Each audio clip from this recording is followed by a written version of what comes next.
반갑습니다. 마음원 프로젝트 진행을 맡은 장진혁입니다. 안녕하세요. 이연아입니다.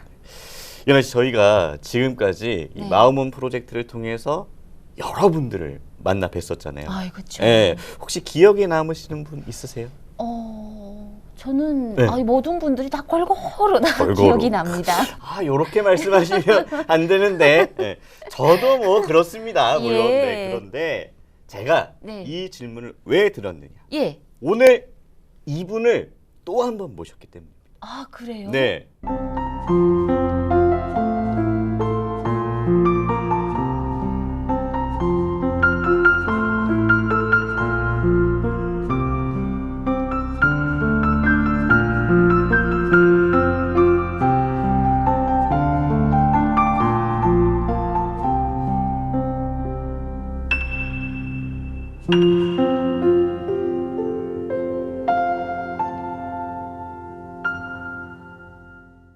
자, 원불교 군종장교 1호 문정석 교무님이십니다. 반갑습니다. 반갑습니다. 네, 반갑습니다. 그래도 저 두 번째 방문이시긴 하시지만 자기소개 한번 또 부탁드려도 될까요? 네. 원불교 교무인 문정석이고요. 저번에 한 번 더 인사를 드렸고, 앞서서 소개를 한번 해주셨지만, 원불교 군종장교 1호로 근무했었고요. 또 청소년국장 역임하고 좀 상담 일하면서 여기서 함께하게 된 문정석 교무입니다. 반갑습니다. 저희가 이 마음원 프로젝트 진행을 하면서 두 번 모신 분은 없잖아요. 두 번째 함께하시게 된 소감 어떠신지요? 두 번째 온다고 하니까 더 반가운 것 같고요. 그리고 또 그 녹화 끝난 뒤에 두 MC분들 생각이 많이 났는데 이렇게 또 다시 뵐 수 있게 돼서 또 되게 반갑고 그때와 마찬가지로 좀 더 진솔한 이야기를 또 한 번 할 수 있는 기회가 돼서 또 너무 반가운 것 같습니다. 감사합니다. 불러주셔서. 또 찾아주셔서 저희가 감사하죠. 지난번 교무님께서 그 북한 이탈 주민들의 사연을 들으시고 이렇게 많은 또 공감과 그런 도움을 주셨잖아요. 그쵸. 그래서 그거에 대한 북한 이탈 주민, 탈북민들의 그런 반응도 좋았고요. 고맙다. 이런 말씀도 있었고 또 방송을 마음원 프로젝트를 보고 계시는 시청자분들의 되게 다양한 분들이 엄청 공감을 해주시고 또 좋은 말씀을 많이 해주셨습니다. 근데 그런 말씀을 들으시면 어떠신지 엄청 뿌듯하지 않으셔요? 진짜 그렇다라고 피드백을 받으셨다면 참 너무 감사한 일이고 또 제가 뭐 여기에 참여할 때 조금이나마 좀 그런 보람이 됐으면 하는 마음으로 참여를 한 거기 때문에 참 보람찬 일인 것 같고요. 그리고 또 제가 좀 진솔하게 또 저의 마음을 전해준 거를 또 그대로 또 받아주신 시청자분들께 또 감사한 마음을 전합니다. 저희가 교무님을 다시 한번 모신 이유가 바로 여기 있어요. 교무님의 뭔가의 그 진심 어린 조언과 또 이제 이야기들 많은 분들이 또 기다리고 계시거든요. 그러면서 여러 가지 사연이 좀 도착을 했습니다.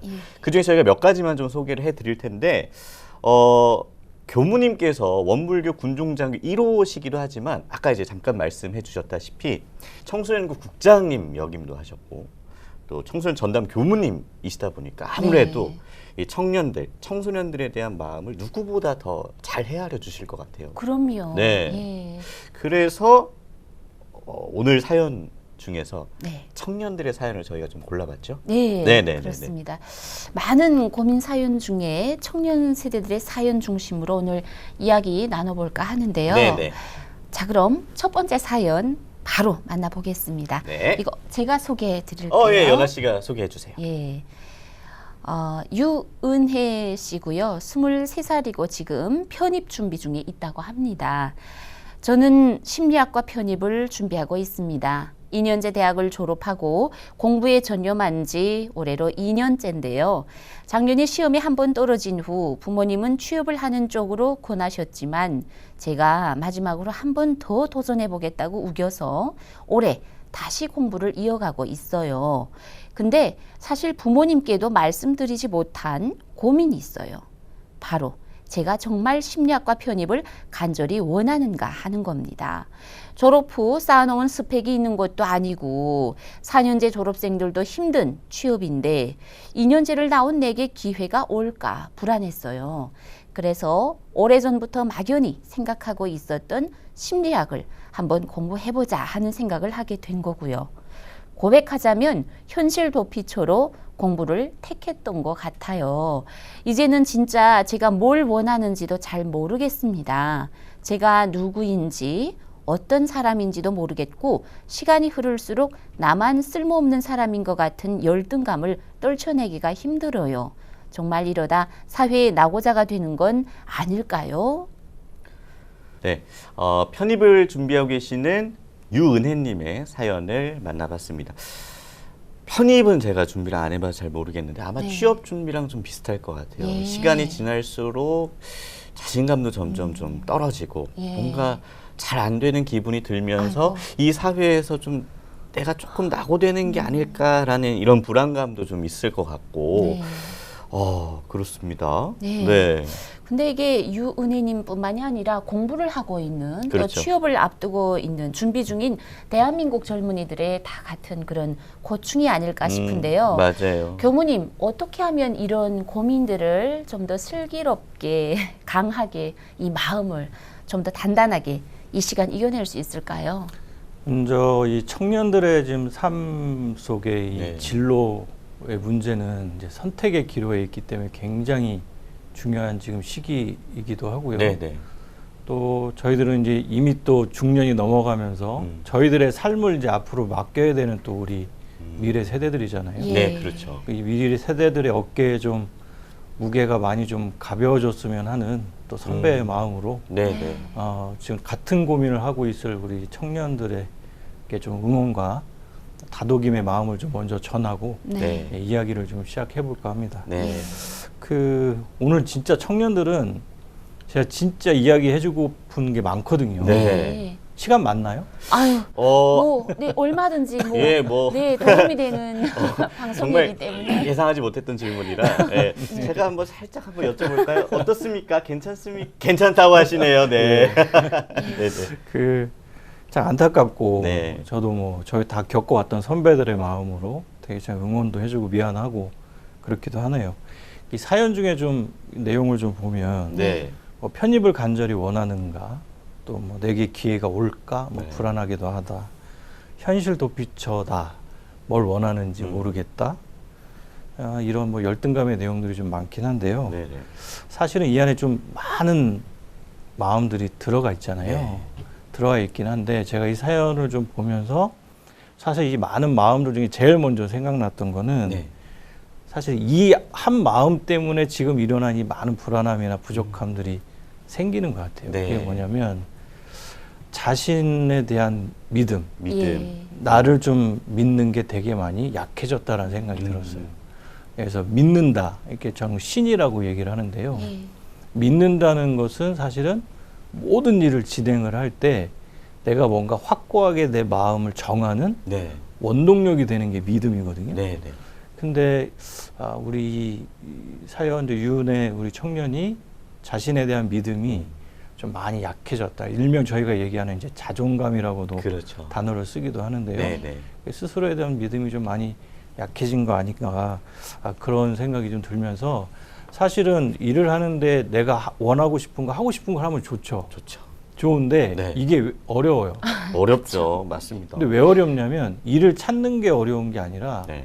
내가 과연 뭘 좋아하는지, 그러니까 나는 어떤 사람인지를 먼저 찾아야 네.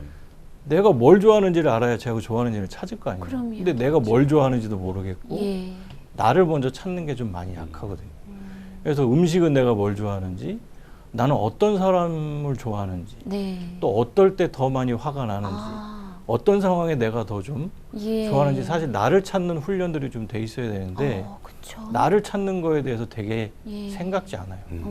그런데 내가 나를 모르는데 내가 좋아하는 걸 어떻게 찾아요? 근데 지금 제가 봤을 때 이 모든 청년들에게 해주고픈 말이 여기에 있어요. 네.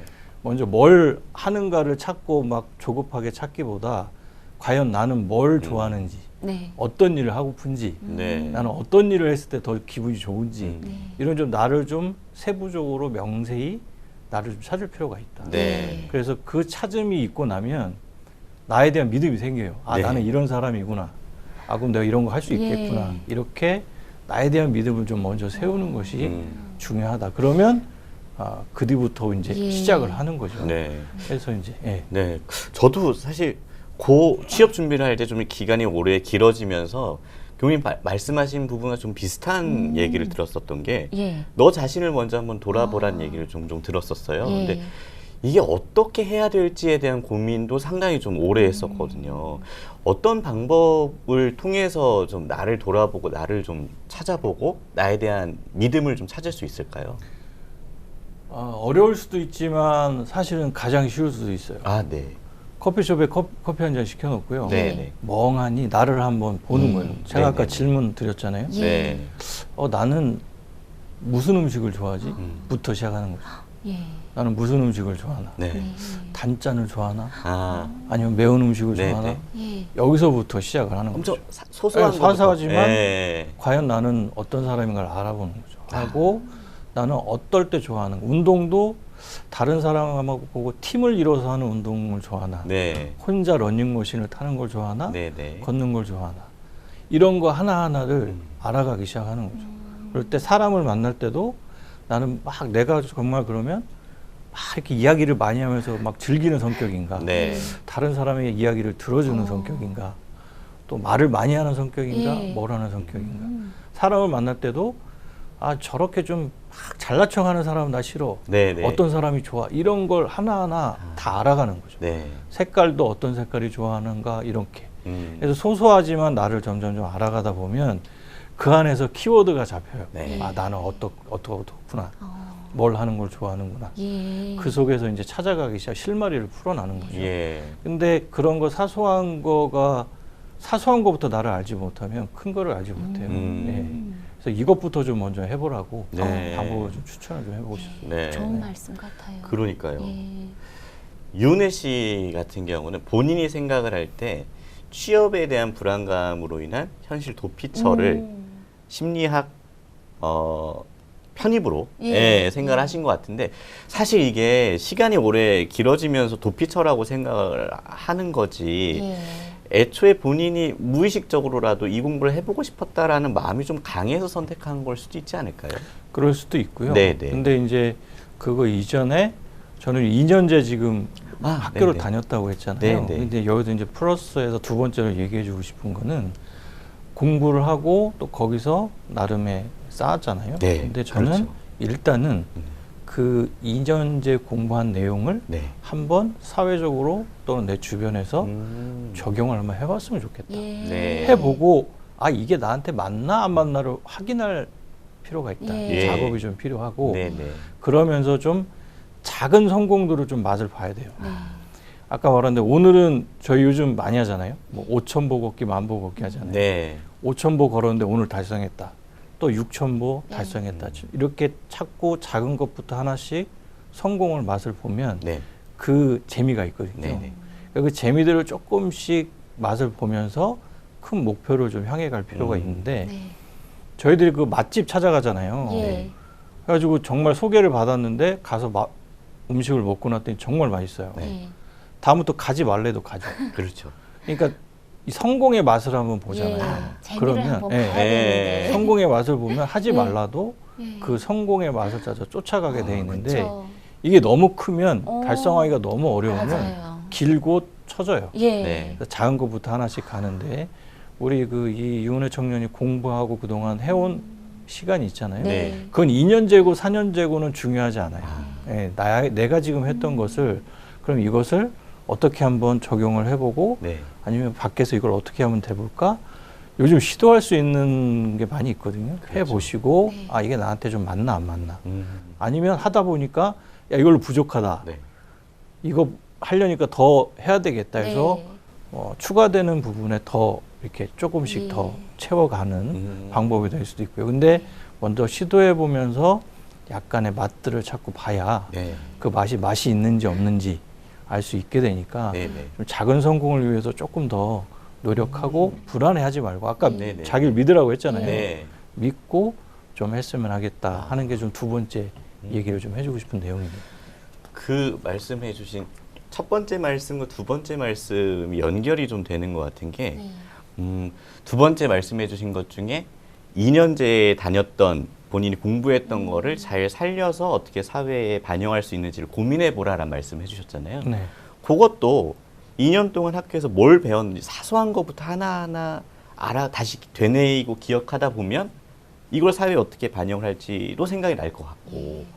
왜냐하면 지금 2년간 공부한 거에 대한 본인의 믿음이 좀 약한 것 같아요. 아, 네네. 본인의 시간을 2년간 투자를 했는데 그렇죠. 이게 될까라고 하는 뭐 네. 불안. 그러니까 아까 말씀하신 첫 번째 얘기한 드린 게 사실은 모든 게 이 안에 녹아져 있는 거예요. 네. 그것부터가 내가 자신감이 생기면 사실 나머지들은 같이 갈 수 있거든요. 네. 그러니까 아까 말한 좀 믿었으면 좋겠어요. 네. 자신이 했던 공부 또 지나왔던 세월 나에 대해서 믿음을 갖고 한번 좀 적용해보고 도전했으면 좋겠다. 예. 네. 그럼 그 방금 이제 말씀해 주셨던 내용에서 교무님께서 알고 계신 실제 사례 내용 예로 좀 들어주실 게 있을까요? 뭐 그래도 가장 많이 알고 계신 분들 그러니까 연예인들이죠. 아, 예. 누구나 알고 연예인의 있어요. 예. 뭐 사연을 좀 이렇게 보자면 아, 저 네. 개인적으로 그 정글의 법칙에 유명한 우리 김병만 씨를 그렇죠. 되게 좋아하는데 네. 네. 그 왜 좋아하냐면 정글의 법칙을 통해서 보면 사실 처음 시작할 때 우리 김병만 씨가 아무것도 못했거든요. 아, 예. 못하고 뭐 했는데 네. 네. 그걸 촬영도 거듭하고 하면서 본인이 뭔가 네. 새로운 뭔가 이렇게 셀프적인 뭐 인테리어도 하고 뭐 뭘 자꾸 하더라고요. 예. 예. 그리고 하겠다. 너무 천재처럼 잘하는 거예요, 또. 근데 그게 처음부터 그런 게 아니에요. 그러니까요. 그렇죠. 맞아요. 하니까 네. 하다 보니까 셀프로 좀 집을 좀 짓고 싶다라고 네. 목표를 딱 세우니까 본인이 포크레인 기사 맞아요. 자격증을 따고 예. 맞아요. 또 밭을 갖고 뭘 해야 된다니까 지게차 자격증도 네. 따고 하면서 본인이 뭔가를 하고자 하는 목표를 놓고 하나하나씩 그걸 풍성하게 만들어줄 수 있는 걸 자꾸 이렇게 보충을 하는 거죠. 네. 하다 보니까 지금 10년, 12년이 지난 지금은 꽤 흘렀죠. 뭐 스카이다이빙 자격증도 맞아요. 땄죠. 예. 최근에는 자기 꿈이 항공기 운전하는 꿈이다 해서 4년간의 도전 끝에 예. 5번 떨어졌다고 하더라고요. 아. 그럼에도 불구하고 이번에 항공 자격증도 따고 네. 이렇게 뭔가 자기 인생을 하나씩 만들어가는 목표 속에 계속해서 뭔가 준비하고 이렇게 채워나가는 거죠. 네. 아까 우리 윤은혜 씨가 얘기한 그 스펙이라는 것은 네.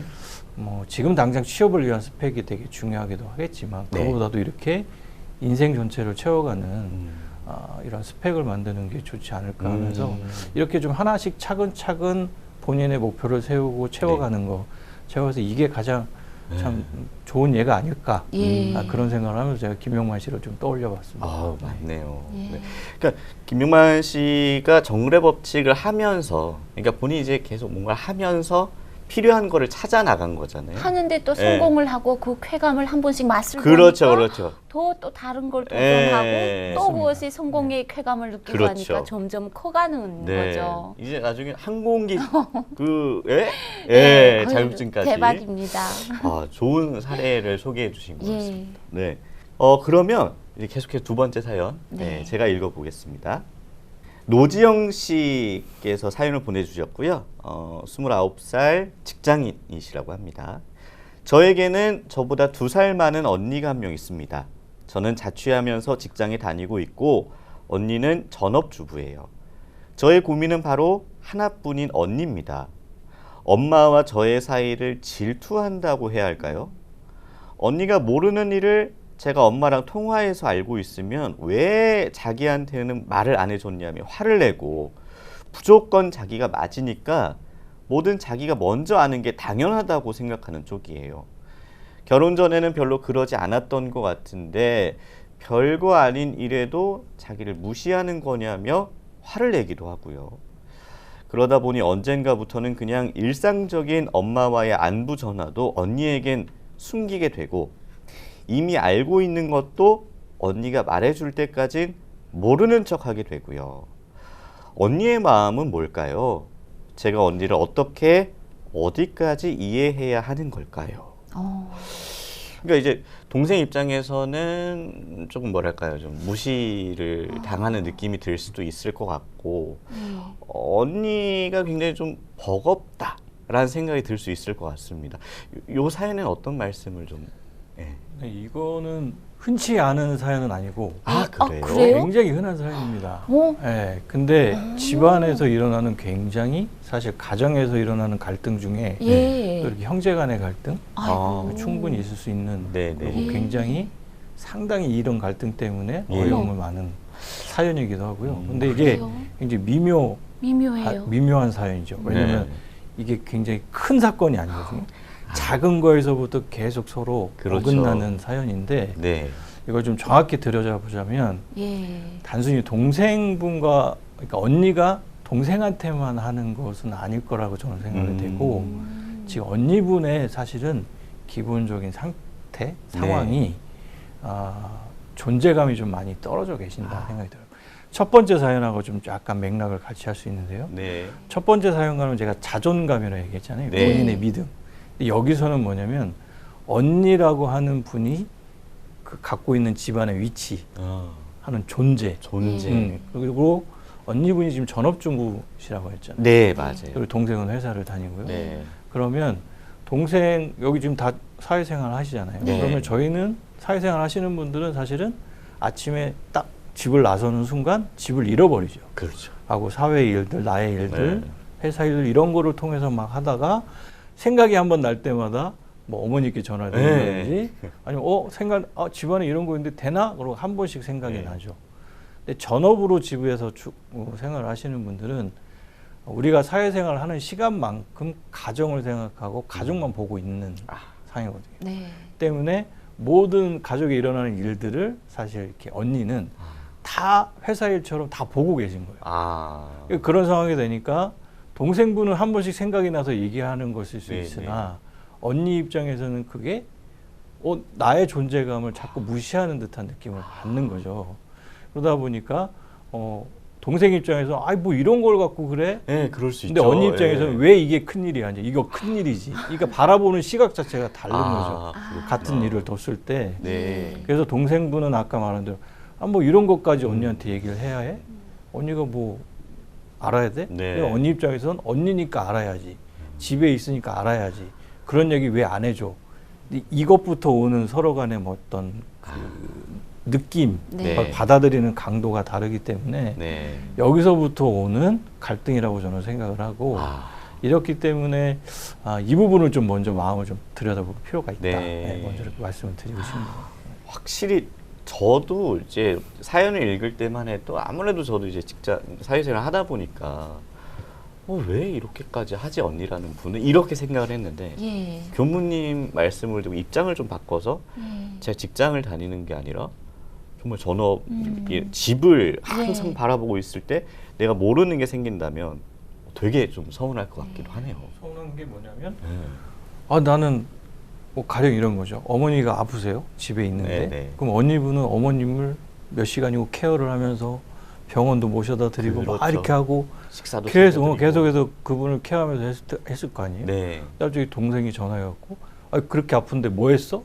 이 한마디 하면 어떻게 되겠습니까? 언니 입장에서는 엄청난 화가 나고 화가 나죠. 서운함과 이런 존재감에 대한 아까 존재감에 네, 대한 맞아요. 화가 있을 수 있는데 동생 입장에서 아무렇지도 않게 얘기한 거거든요. 네. 왜냐면 이제 알았으니까. 그렇죠. 그래서 한마디 했을 뿐인데 근데 이게 마음적으로 들여다보는 강도나 이건 어마어마한 차이가 있어요.